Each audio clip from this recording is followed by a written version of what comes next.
Hello and welcome back. Today I am Vasudha Srivastav, presented my screen with new video that is on an overview of economic journey of G7, G8 and G20. How it is formed and what is the history behind it, what are the function of it, and especially G20 is important of this year. G20 is important for us because its summit will be held in India and the presidency is in India's hands. So all over is very important. So let's start with the video. First is I wanted to mention कि G20 है क्या आखिर. Okay, so first thing you have to know that it is not an international organization. It is not an international organization. It is just an informal group of industrialise and advance country.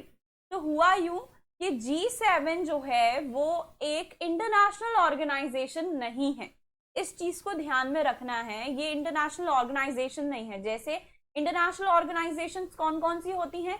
IMF, WTO and many more, world bank, okay, and बहुत सारी हैं. और लेकिन G7 जो है वो एक informal group है. This is not a official group. This is an informal group of whom industrialized और advanced economies का एक ये informal group है. अब चाहे G7 हो, G8 हो या फिर G20 हो, उनका जो मेन ऑब्जेक्टिव्स जो हैं वो है फाइनेंशियल कॉपरेशन को मेंटेन करना और इस तरीके से मेंटेन करना कि एक साथ उन कंट्रीज को प्रॉफिट भी हो और वो फ्यूचर के फाइनेंशियल इकोनॉमिक क्राइसिस को प्रिवेंट कर सके. और international security, terrorism, environmental protection decisions ये सब बाद में ऐड हुए, न्यूली एडेड ग्रुप्स हैं, न्यूली एडेड ऑब्जेक्टिव्स हैं ये.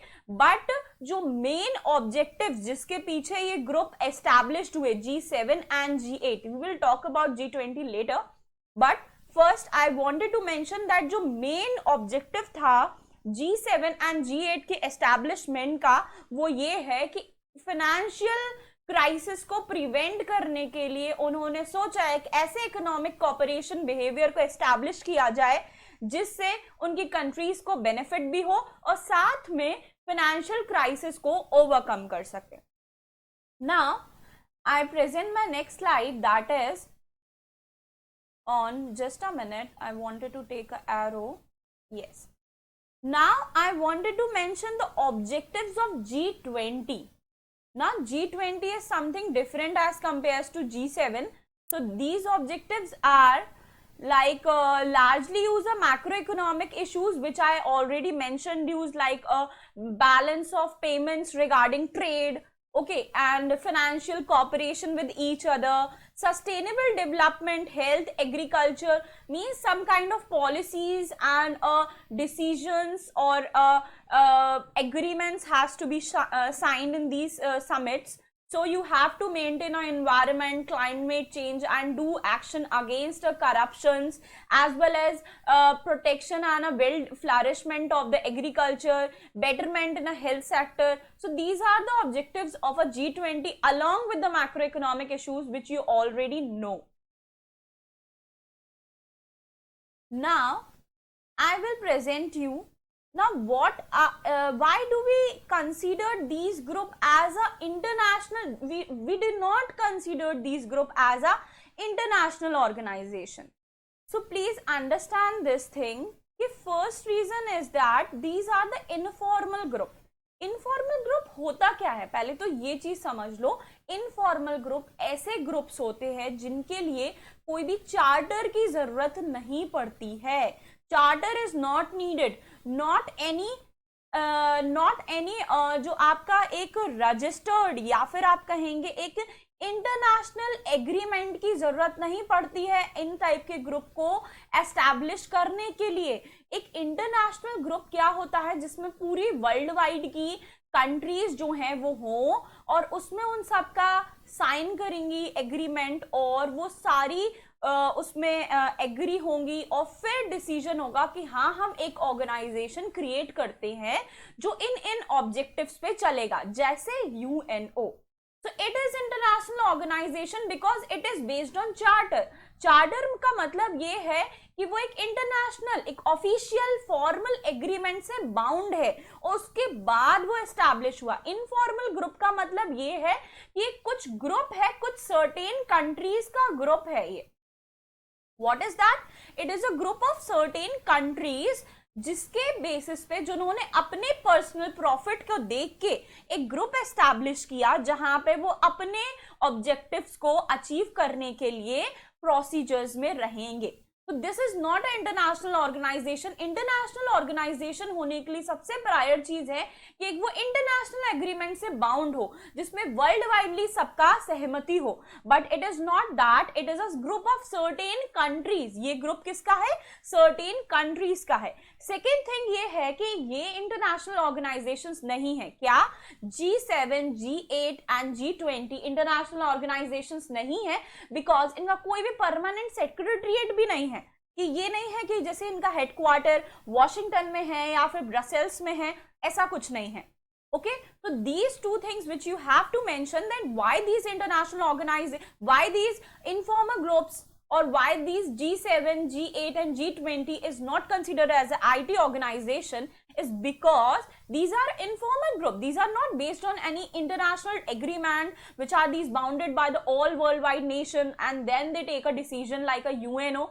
No, it is a certain profit motive groups of a certain countries who are in a cooperation with each other in order to achieve some objectives of their own. Okay, so now I will tell you next thing, that is, first I wanted to take a arrow because this slide is just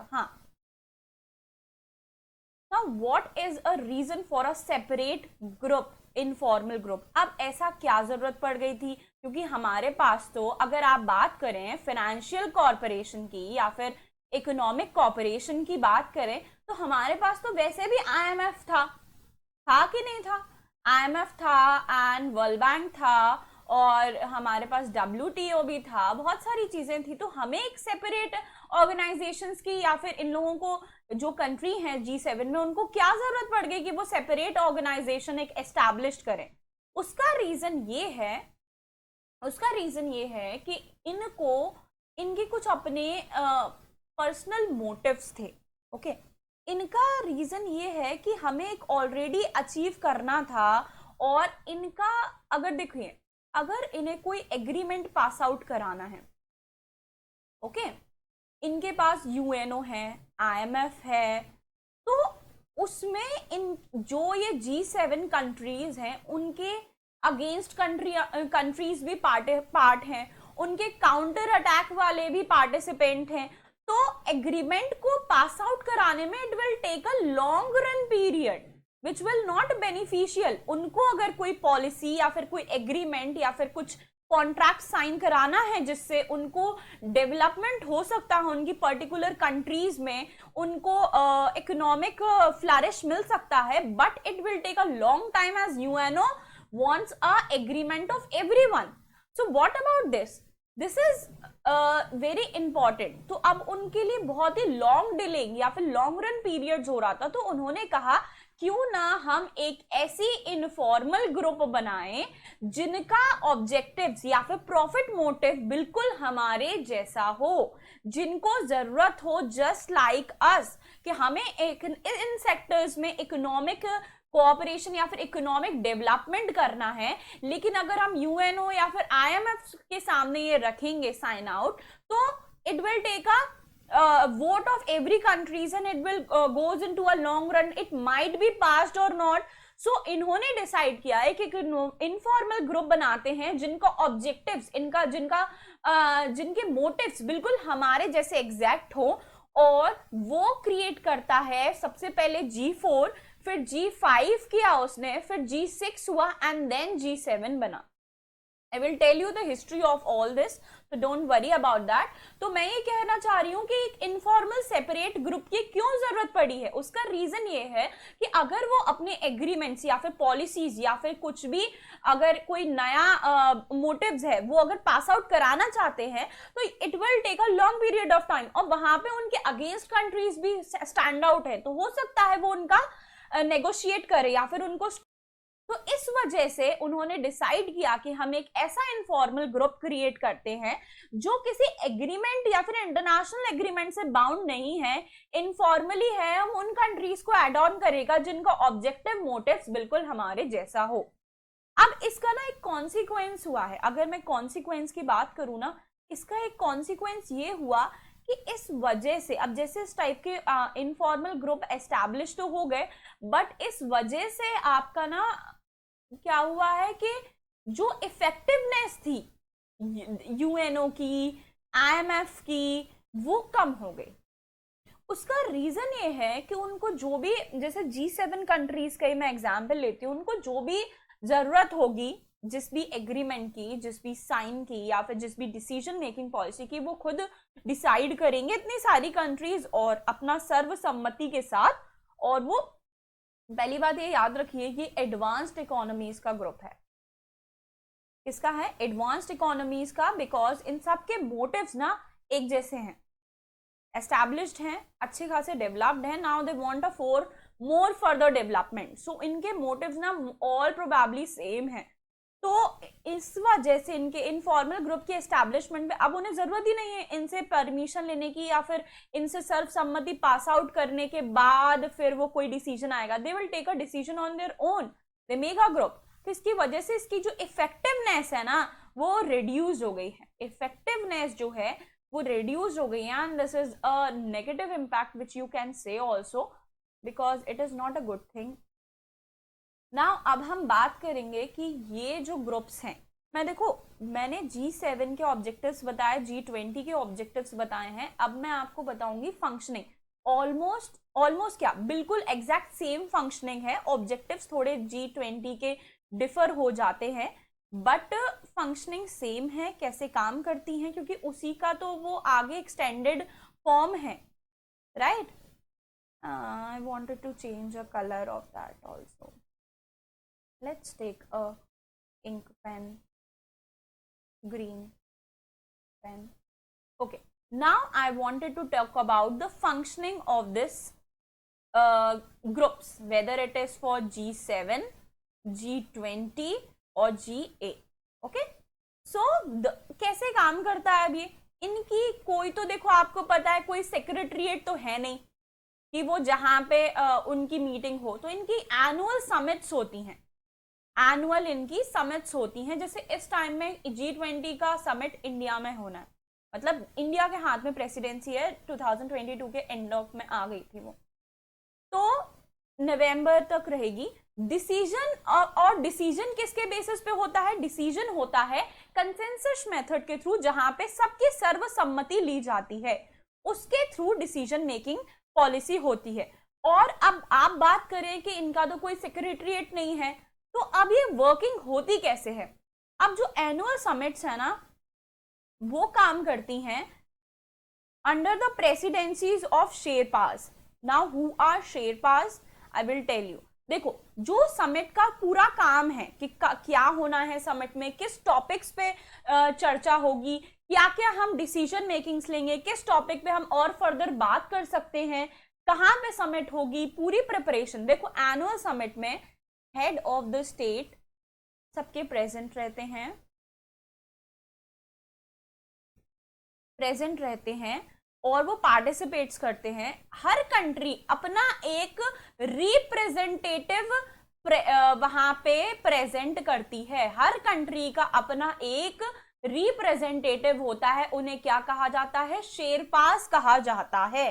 sherpas पूरी overall year में meetings करते हैं, हर country का अपना representative है, हर country का अपना शेरपा है जो डिसीजंस लेते हैं कि क्या जो ओवरऑल पूरा फंक्शनिंग है समिट का, कि क्या, जैसे इस टाइम में इंडिया के हाथ में प्रेसिडेंसी है, तो लास्ट ईयर के शेरपा, मतलब जो जिस कंट्री को लास्ट ईयर ये कॉन्ट्रैक्ट दिया होगा, उस मतलब समिट जहां पे लास्ट ईयर एस्टैब्लिश्ड हुई होगी, वहां के शेरपास ने इंडिया के शेरपास से कांटेक्ट किया होगा, फिर प्रेसिडेंसी ली है और साथ में सारे शेरपास से वो डिस्कस करते हैं। पूरे all over through out the years ये मीटिंग चलती है कि क्या हम नेक्स्ट समिट में डिसाइड करेंगे, किन किन टॉपिक्स पे हम बात कर सकते हैं, क्या क्या डिसीजन मेकिंग ले सकते हैं, और कौन कौन सी चीजें हैं जिसपे हम थ्रू आउट मेजरमेंट्स कर सकते हैं। तो हर कंट्री अपना एक रिप्रेजेंटेटिव प्रेजेंट करती है समिट में, जो पूरी जिम्मेदारी उठाएगा इस समिट की, या फिर इन पे चर्चाएं जो होगा। देखो ये बात नहीं है एनुअल समिट होगी साल के 1 महीने में तो वो उसी दिन हम काम करने लगेंगे, इसका काम पूरे overall through out the year चलता है। तो उसके लिए हर कंट्री अपना एक रिप्रेजेंटेटिव प्रेजेंट करती है, जिसको क्या कहा जाता है, शेरपास कहा जाता है। और ये शेरपास का पूरा कंट्रोल रहता है उन सारे कॉन्ट्रैक्ट में थ्रू आउट द डिसीजन। वो प्रोपेगेंडास डिसाइड करते हैं कि किस पे हमें डिसाइड करना है, क्या बात करनी है, क्या देखना है, क्या डिसीजन मेकिंग्स होगी। तो I think you guys have clear about the functioning of that. जिसकी समिट होती है, डिसीजन कंसेंसस मेथड के थ्रू लिया जाता है, और प्रिपरेटरी वर्क शेरपास करते हैं। शेरपास बहुत ही इंपॉर्टेंट टर्म है। So next is what is a history behind. So here we talk about the history of G7. So first in 1973 में ऑयल प्राइस शॉक्स आए, मतलब ओपेक कंट्री ने अपने जो प्राइसेस हैं वो हाइक पे कर दिए, और एडवांस कंट्री को इसके वजह से बहुत ज्यादा इकोनॉमिक प्रॉब्लम्स फेस आउट करनी पड़ी, और इस वजह से एक ग्लोबल इकोनॉमिक रिसेशन की सिचुएशन क्रिएट हो गई थी। एंड तो इन सब कंट्रीज ने, जितनी भी एडवांस कंट्रीज थी, इन्होंने डिसाइड किया कि क्यों ना अगर हमारे पास कुछ ऐसा सिनेरियो होता कि हम कुछ ऐसा क्रिएट कर लेते जिससे हमें प्रोटेक्शन मिलती कि इन फाइनेंशियल क्राइसिस से। बिकॉज ये जो ऑयल प्राइस शॉक्स ने ना बहुत ज्यादा इम्पैक्ट, बहुत ही ज्यादा नेगेटिव इम्पैक्ट किया था, और ग्लोबल इकोनॉमिक रिसेशन का सबसे बड़ा रीजन आई थिंक सो यही है। तो इस वजह से ये फाइनेंशियल क्राइसिस क्रिएट होने से इन एडवांस कंट्री को ऐसा फील हुआ कि इनको एक ऐसा ग्रुप की जरूरत है जो इकोनॉमिकली इनके साथ कोऑर्डिनेट कर सके। इकोनॉमिक कोऑर्डिनेशन के लिए इनकी जरूरत है, क्योंकि इन सारी कंट्रीज को लॉस आउट हुआ था जो एक एडवांस्ड इकोनॉमीज थी, इनको इकोनॉमिक कोऑर्डिनेशन की बहुत जरूरत थी। और साथ में इन्होंने सोचा कि एक ऐसा ग्रुप हम क्रिएट करें जो फाइट आउट कर सके इस टाइप की क्राइसिस में। तो 1973 में ट्रेजरी सेक्रेटरी जो थे यूएसए के जॉर्ज शुल्ट्ज, इन्होंने एक इनफॉर्मल मीट, याद रखना इनफॉर्मल मीट है, बिकॉज अपने पर्सनल मोटिव के बेसिस पे ये कंट्रीज एक दूसरे से डिस्कस करेंगे, so this is not a formal thing. So it is उन्होंने एक इनफॉर्मल मीट कंडक्ट की डिस्कस करने के लिए इस बारे में जो ये आइडिया थ्रू आउट हो रहा था इनके ब्रेन में। और 1973 में ये G4 फॉर्म्ड हुआ, बिकॉज उस मीटिंग में कौन कौन सी कंट्रीज पार्टिसिपेट किया था, वो थी यूएसए,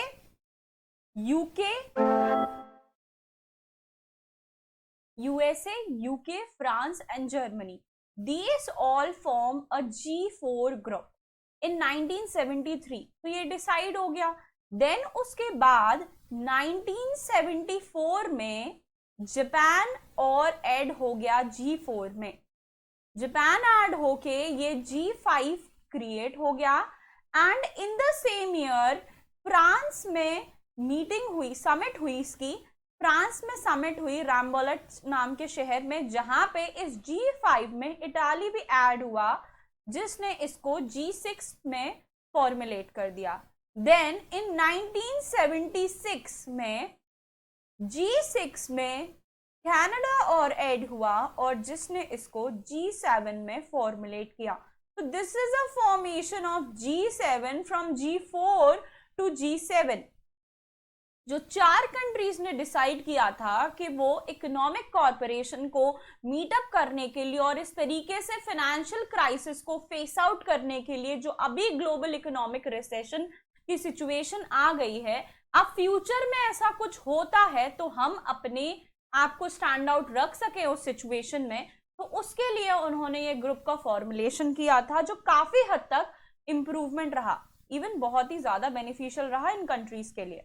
सो नाउ अब हम देखेंगे, और एक और चीज है यहाँ पे 1977 में क्या हुआ, इकोनॉमिक यूनियन ईयू, उसने भी अपना इंटरेस्ट शो करना स्टार्ट कर दिया, started to show their interest in G7। तो G7 ने उसको as a participated on तो कर लिया, लेकिन वो एक नॉन एन्यूमरेटेड पार्टिसिपेंट रहा, जिसको एक फॉर्मल, जो कहेंगे हाँ इनफॉर्मल ग्रुप है, लेकिन उसके जो ऑफिशियल मेंबर्स हैं उसमें उसको नहीं कंसीडर किया गया, वो एक नॉन एन्यूमरेटेड या फिर आप कहेंगे नॉन परमानेंट पार्टनर था। ईयू 1977 में एड ऑन हो गया था because it shows it's interest. तो नाउ नेक्स्ट स्लाइड इज, अब हम देखेंगे किस तरीके से जो हिस्ट्री है फॉर्मेशन की, G8 की G7 से फॉर्मेशन हुआ एंड देन वो अगेन रीफॉर्मुलेट हो गई G7 में। तो इसका पूरा एक प्रोसीजर है, हिस्ट्री है इसके पीछे। तो वी विल स्टार्ट दैट कि 1977 में आई ऑलरेडी मेंशन यू कि ईयू ने स्टार्ट कर दिया था अपना इंटरेस्ट शो करना, और in EU as a non enumerated, spelling गलत लिखी है यहाँ पे, तो नॉन एन्यूमरेटेड मेंबर के फॉर्म में वो फॉर्मुलेट हो गई। लेकिन अब ये तो ईयू का कंसिडरेशन है। नाउ अब फॉर्मेशन हम G7 से G8 का फॉर्मेशन अगर देखें तो क्या हुआ, कोल्ड वॉर के बाद में जो सोवियत यूनियन था वो कोलैप्स हो गया, उसमें से रशिया भी एज अ कंट्री हुई, और रशिया जो कंट्री थी उसको मतलब उस टाइम में न्यू एक एस्टैब्लिशमेंट थी। तो इन जो G7 कंट्रीज हैं इन्होंने डिसाइड किया, सोचा कि क्यों ना हम रशिया को भी इसमें एड ऑन कर लें। तो जो नेपल्स में जो समिट हुई, ये इसका ईयर मैं लिख देती हूँ, 1994 में नेपल्स में एक समिट हुई जहां पे रशिया के प्रेसिडेंट बोरिस येल्स्टीन को भी इनवाइट किया गया। और फॉर्मली की अगर आप बात करें तो रशिया फॉर्मली मेंबर कब बना, 1997 में रशिया फॉर्मली मेंबर बन गया था डेनेवर समिट में। डेनेवर समिट में रशिया 1977 में फॉर्मल एक मेंबर बन गया था G7 का। तो नाउ G7 में रशिया एड ऑन हुआ फॉर्मली 1977 में, और जिससे वो क्या बन गया, वो बन गया G8 का ग्रुप, कंट्री ऑफ 8 ग्रुप्स। सो अब next thing is that I will show you in on next slide that, अब एक चीज ध्यान में रखिए, एक ना इन लोगों का जो G7 ग्रुप्स हैं इनका एक कोर ग्रुप है, कोर ग्रुप है G7 कंट्रीज का, which talks about the financial group. एक कोर ग्रुप है जिसे आप एक फाइनेंशियल ग्रुप कह सकते हो, जो फाइनेंस से related all the transactions, all the decisions about all of these things, उसका जो members हैं वो सिर्फ G7 countries थी। Russia is not a member of core group, although Russia is a member of G7, so it will become a, became a G8, but Russia इस core group का member नहीं था, जो financial decisions और उनके बारे में एग्रीमेंट साइन करना, उसमें इसको रशिया को एड ऑन नहीं किया था उन G7 कंट्रीज ने। ठीक है, तो रशिया इस कोर ग्रुप का कभी भी पार्ट नहीं रहा है। सो फ्रॉम 1997 से 2014 तक रशिया ने इसकी पार्टिसिपेंट एज अ मेंबर इसका मेंबर रहा, बट उसके बाद 2014 में ना क्या हुआ कि रशिया को फ्रॉम G7 से बाहर कर दिया गया, G8 से रशिया बाहर हो गया, आउट ऑफ G8 एंड उसका रीजन में कई सारी कंट्रोवर्सीज हैं। इवन एक पहले ये सुन लीजिए कि 2014 में जो समिट रशिया के सोची सिटी में होनी थी वो भी कैंसिल हो गई as it was being out from the group of G8 that is now. अब G8 से वो फिर से G7 ग्रुप बन गया था। इसका रीजन है कि कंट्रोवर्सीज बहुत सारी हुई हैं, जिसमें से एक बहुत ही फेमस है कि व्लादिमीर पुतिन के प्रेसिडेंसीज में या फिर सुपरविजन में रशिया ने एनेक्स किया था क्रीमिया पे, जो ऑन क्रीमिया जो किसका यूक्रेन का पार्ट है, और जिस वजह से G7 कंट्रीज को ये सही नहीं लगा और इस वजह से उन्होंने इसकी प्रेसिडेंसीज आउट कर दी थी। और इवन जो समिट 2014 के रशिया के सोची में होनी थी वो कैंसिल हो गई और ब्रसेल्स में हुई है G7 की वो 2014 की summit. So Russia was a part of G7 from 1997 till 2014, but in 2014 it was उसको आउट कर दिया गया। और एक फेमस आप रीजन समझ सकते हैं क्योंकि उन्होंने एनेक्सेशन जो किया था क्रीमिया पे, वो हो सकता है रीजन व्लादिमीर पुतिन की प्रेसिडेंसी में हुआ था। Now we will talk about the history of G8। Okay, now what G20, G8 I already mentioned you. Now अब एक बात आ रही थी कि एक ना क्रिटिसिज्म, जैसे जो G7 है ना वो पूरी अभी उस टाइम में ना वर्ल्ड की जो 3 डिकेड्स अगो 70% वर्ल्ड की पूरी GDP ना वो G7 कंट्रीज के पास थी। मतलब वो ग्रुप वर्ल्ड की पूरी 70% GDP कंसिस्ट करता था, और अभी के टाइम में आप देखोगे तो 50% GDP कंसिस्ट करता है, राइट। तो अब इसमें कई सारी, जैसे G7 का जो क्रिटिसिज्म है, आप एक कह सकते हो कुछ रेलेवेंट इकोनॉमीज या फिर जो फास्टेस्ट ग्रोइंग, जैसे इंडिया भी पार्ट है उसका, चाइना, इवन चाइना को तो आप एक्सेप्टेंसी दे सकते हैं कि चाइना एक फास्टेस्ट ग्रोइंग इकोनॉमी थी, but it was not a part of that G7 group. तो एक ये रीजन है। और 1997 में ना एशियन फाइनेंशियल क्राइसिस आए। ओके, अब इन जो एशियन कंट्रीज थी ना उनको ऐसा फील हुआ हमको ये क्राइसिस फेस आउट करना पड़ा because we don't have our informal group which will fight against these type of crisis or which will take a decision against it. As you all know that a decision, if you wanted to pass in a UNO or UNO, so it will take a long procedure because there your against persons, against countries are also present who will negotiate your terms and conditions, who will not allow to lead that decision in a forward way. So they also feel if we have or such kind of informal group like a G7, so we might not have faced such kind of financial crisis, हमें future में ऐसे कुछ crisis नहीं देखने पड़ेंगे। तो उनको लगा कहीं ना कहीं हमने ऐसा ग्रुप क्रिएट नहीं किया जिस वजह से हमें Asian financial crisis face out करनी पड़ी। सो 1999 में बर्लिन में एक कॉन्फ्रेंस हुई जहां पे एक जो चेयरमैनशिप, ये किसकी चेयरमैनशिप के अंडर हुई थी? ये चेयरमैनशिप के अंडर में हुई थी जो G7 के जो फॉर्मल फाइनेंस मिनिस्टर्स थे उनकी अंडर चेयरमैनशिप में हुई थी। और इन्होंने इनवाइट किया 13 कंट्रीज के मेंबर्स को। किसको इनवाइट किया? 13 कंट्रीज के। किनको? गवर्नर्स प्लस फाइनेंस मिनिस्टर्स को। गवर्नर्स किसके? सेंट्रल बैंक्स के गवर्नर्स प्लस फाइनेंस मिनिस्टर्स को इनवाइट किया। और जिसमें से कंट्रीज कौन कौन सी थी? Argentina, Australia, Brazil and China, Korea, south Korea, Indonesia, India, Mexico, Russia, Saudi Arabia, south Africa, Turkey.